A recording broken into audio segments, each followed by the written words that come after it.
E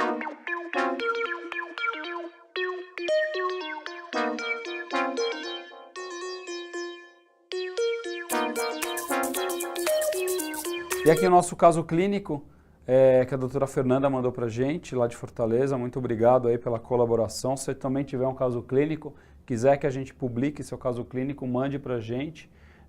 Ana Maria Duarte já mandou um caso clínico também, nós publicamos e aí discutimos em cima dele. Gostaria muito que vocês participassem mais dessa forma.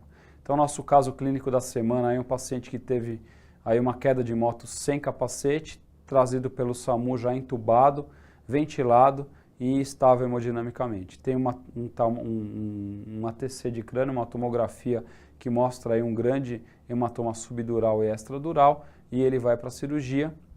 Então, a importância aqui da gente entender a fisiologia da pressão intracraniana, o que aumenta ou diminui a pressão intracraniana em relação aos anestésicos, o que está contraindicado, o que está indicado e quais as drogas não anestésicas que podem diminuir ou aumentar a pressão intracraniana. Então vamos lá. Então a primeira parte dessa questão relacionada aí ao aumento da pressão intracraniana por um hematoma. Então o volume sanguíneo está aumentado, então eu tenho deslocamento, aí vou ter tanto deslocamento do parênquima quanto um aumento, né, da pressão licórica, dessa pressão intracraniana. Então, importante aqui nesse paciente a gente saber desse aumento do volume sanguíneo cerebral, né? E aqui que a gente vai ter que fazer nesse paciente em relação à anestesia? A gente vai ter que usar anestésicos que vão diminuir a pressão intracraniana, né? Então, nesse paciente que já chegou com baita hematoma subdural e extradural, você não vai ventilar esse paciente, não vai fazer uma anestesia inalatória nesse paciente. Esse paciente já está com uma dinâmica cerebral totalmente alterada. Então, não tem por que você usar um anestésico inalatório de saída nesse paciente. Então, a contraindicação aqui é você usar o anestésico inalatório ou você usar aí a ketamina, que são duas drogas que devem ser evitadas nesse paciente. As outras drogas relacionadas à anestesia, principalmente aí o propofol, os opioides, os relaxantes musculares, eles são bem indicados nesse paciente, eles vão acabar preservando, diminuindo a pressão intracraniana e preservando aí a pressão de perfusão cerebral. Essa pressão arterial média desse paciente precisa ser aumentada. Então, cuidado quando você for induzir o paciente que está com a pressão intracraniana aumentada e é politraumatizado, para você evitar principalmente o uso do propofol. Não pode usar propofol? Não é que não pode usar propofol, mas é que o mais indicado é você usar alguma coisa que é mais estável hemodinamicamente, como o etomidato. Porque se você usar o propofol nesse paciente e esse paciente tiver aí um problema relacionado à hipotensão, você vai piorar essa pressão de perfusão cerebral. Então, cuidado com esse paciente politraumatizado, chocado e que está com a pressão intracraniana aumentada, que você vai usar propofol. Então, cuidado com propofol nesse paciente, tá?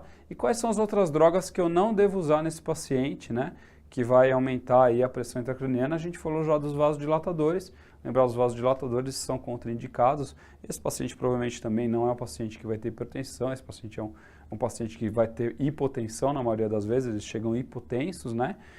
Então não me preocupo tanto. O que eu poderia usar nesse paciente é o manitol, né, um osmótico ou até a solução hipertônica, está bem indicada nesses pacientes que vão acabar diminuindo aí a pressão intracraniana, e também a solução salina hipertônica vai aumentar essa perfusão, porque ele acaba causando um aumento da pressão arterial média com a expansão com a solução salina hipertônica. Então, nesse paciente com TCE, principalmente que ele estiver chocado, existe essa indicação importante em relação à solução salina hipertônica.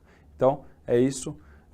Para a gente discutir aí de uma forma superficial, nós vamos aprofundar muito mais na próxima aula em relação a TCE, vou mostrar outras evidências para vocês, mas o básico é para a gente aí dar uma relacionada com aquela parte da fisiologia.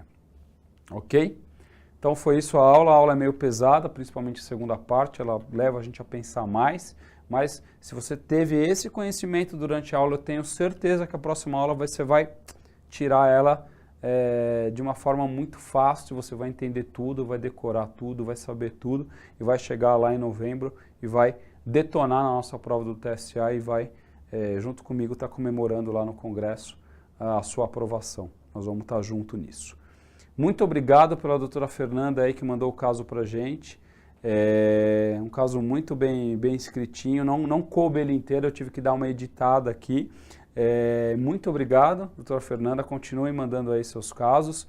E você que está aí, tem o seu caso clínico, manda para a gente, você teve aí um caso de neurocirurgia interessante, manda aqui para a gente discutir, né? Não para te julgar, mas para a gente discutir e aprender junto, frente aí tudo que a gente está estudando nessa aula.